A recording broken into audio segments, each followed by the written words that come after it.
कधीच नाही चुकणार तुमचे फेवरेट टीव्ही शोज झी5 सोबत, तेही एकदम फ्री। ही बघा तुमची नवरी बाई घेऊनच आलोय।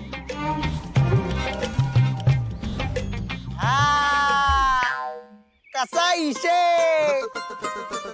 अरे वा गुरुजी, आता होऊन जाऊ दे दणक्यात लग्न।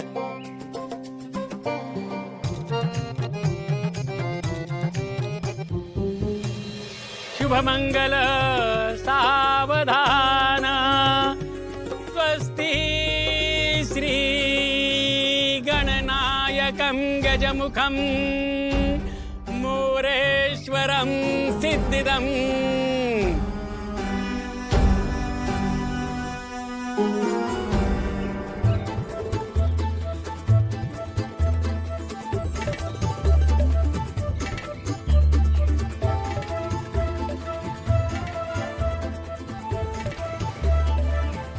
चला, आज लग्न एकदम छान पैकी पार पडलं। धन्यवाद गुरुजी, तुझ्या डोक्यावर आयुष्यभरासाठी वजन राहिलास। तुमच्यामुळे ते होता होता राहिलं।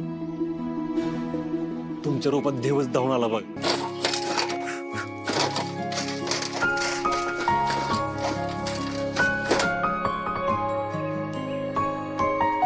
बागू, अगं तू पण जायचं होतंस ना खरेदी करायला? नाही, माझ्या पोटात दुखतंय। मग कशाला भांडी घासत बसलीस तू? अगं राजूने केलं असते का आल्यावर? कशाला उगाच राजू ताईला त्रास, म्हणून म्हंटल घासून टाकावी। तू पण ना तर मोठ्या माणसासारखं वागायला लागलीस बरं का? काय गरज आहे का त्याची? बागे, तू लहान आहेस ना, तोपर्यंत लाड करून घे। एकदा मोठी झालीस ना, बहिणी बघ कशा कामाला लावतील तुला। मग बस झाली, एवढी भांडी घासली ना की आरामच करणार आहे। सांगतो तर ऐकायचंच नाही। कंबर पण दुखते माझी। सांगतो हिला काम करत जाऊ नको तर मोठ्या माणसासारखं वागते।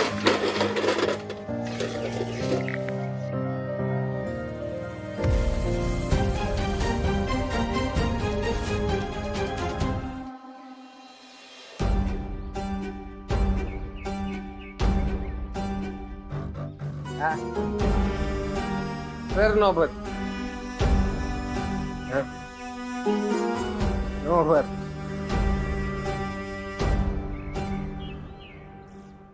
गाडवा लग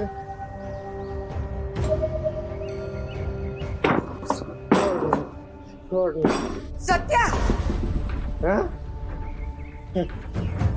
अजय हात नाही लावायचा मला।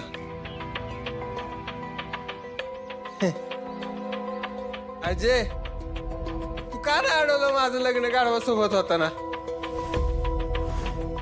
माझ्या घेतली ना तुम्ही दोघांनी? लग्न एन्जॉय केलं असेल माझं। सूर्याचा आणि तुळजाचा चेहरा माझ्या डोळ्यासमोर सारखा येतो। दोघी मी माझ्याकडे बघून हसत होती, हसत होती। माझ्या अब्रू गेली, घराण्याच्या अब्रू गेली। का काय नाही केलंस? करणारे समद करणारे। खर तर कालच तुझं लगीन मोडायचं मनात होतं माझ्या। दादा दादाने अडवलं असेल ना? तुला काहीच कसं वाटलं नाही रे? अरे दादा, तुझ्या डोळ्यापुढे माझं लगीन त्या गाढवा सोबत लावलं त्यांनी आणि तू गप्प बसला, गप्प बसला। ये जा, बघ ही बघ तुझी बहिणी, माझी बायको। बघ बघ, तिला विचार, जेवलीस का, बरी आहेस का? अरे दादा जा।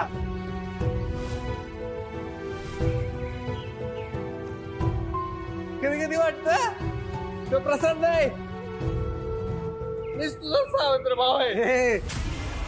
परत बोललास तर बघच। काय तुळजा, या नवऱ्याचं गाडविनीशी लग्न झालेलं बघून तुला लय हसू येत होतं म्हणे. काय गरज होती तुला आता आपल्या गुरुजींना बोलवायची? काय झालं असतं ते झालं असतं, आम्ही बघून घेतलं असतं. डॅडी ते माझं रेड्याशी लग्न लावायला निघाले होते. काय बिघडलं असतं? मग सत्यजितने लग्न केल्याने तरी कुठे काय बिघडणार आहे? ए आवाज खाली, उलट उत्तर नाही द्यायची. काय कमी लपडी झालीत का तुझ्या लग्नात? आणखी वाढवू नकोस. तुझं लग्न मोडलं ना, जीव घेऊ आम्ही तुझा. डॅडी पण तुम्हाला माझं लग्न त्याच घरात का लावायचंय? सत्तेसाठी.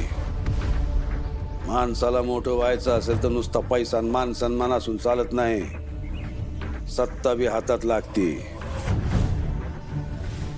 सरनोबतांशी संबंध जुळले तर राजकारण्यांशी संबंध जुळतील. राजकारण्यांशी संबंध जुळले तर सत्ता हातात यायला वेळ लागणार नाही. सत्ता बी आमची, धंदे बी आमची, मत बी आमची, राज्य बी आमचं. काय चिरंजीव? म्हणजे तुम्ही तुमच्या फायद्यासाठी माझा सौदा करताय ना? ए हे काय आजचं आहे का? महाभारतापासून चालत आलंय. तुझं काय घेऊन बसली का? तुझ्या एका चुकीमुळे ना हे सगळं धुळीत मिळालं असतं. धूळ उडायच्या आधी पाणी मारून ती खाली बसवायला पाहिजे. चिरंजीव, सरनोबतांना फोन लावा.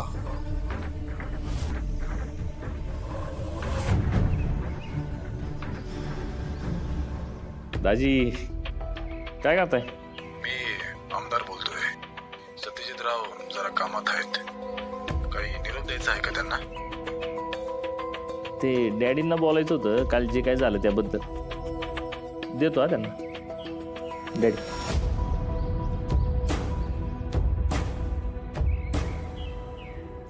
यातना होतात, लय यातना होतात आमच्या मनाला जे काय झालं ते ऐकून. तुमचं मन मोठं म्हणून तुम्ही हे सहन केलं. सोयरीक टिकावी, लग्न व्हावं म्हणून तुम्ही जे काय करताय ते ऐकून आमच्या डोळ्याला पाणी येतंय. आता पत्रिकेतले दोष आणि त्यांच्यावरचे उपाय काय आपल्या हातात नसतात, पण तुमचा मान ठेवणं तर आमच्या हातात आहे ना.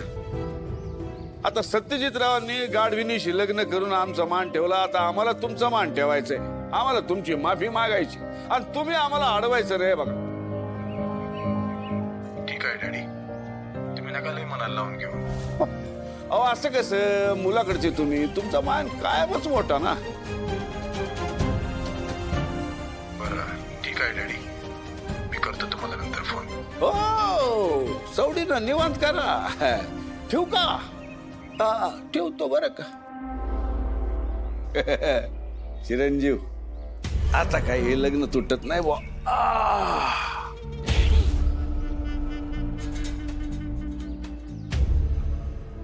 झी5 ॲप डाउनलोड करा आणि पहा सर्व एपिसोड्स एकदम फ्री.